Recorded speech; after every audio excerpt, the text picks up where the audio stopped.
Пред 10 години ми звони телефон и ми кажуваат, абе оној твојан од Муртино го апсиле.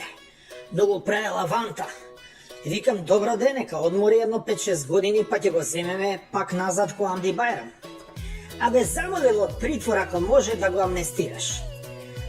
Викам, тие како него кога ќе ги амнестираш, добиваат амнезија. Ќе заборави кој е Бранко и шо направил за него. Не, вика, ќе даел беса, дека никад нема да ти го заборави. Ќе ти ја носи сликата у новчаник и ќе ја цуне секогаш кога ќе треба да носи одлуки, како на добар папа. И го помилував со мојата папска рака, а не ми ја цуна никогаш.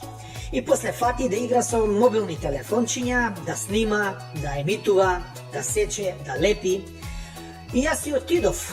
Он стана тоа што стана, ама ниеднаш не ми ја цуна сликата, а за раката неќу ни да зборам. Смени име на држава, не ја цуна. Смени устав, не ја цуна. Воведе двојазичност и не продае на бугарине кои ја ич ги неќу, па не ми го цуна сликичето. Е, тогаш ја, као папа, даов беса.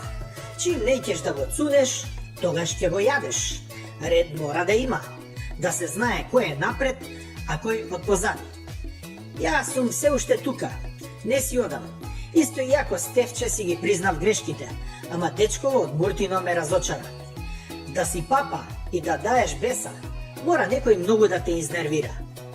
Путуј, Селма, мислам амнестиран. Папата е во право и која греши.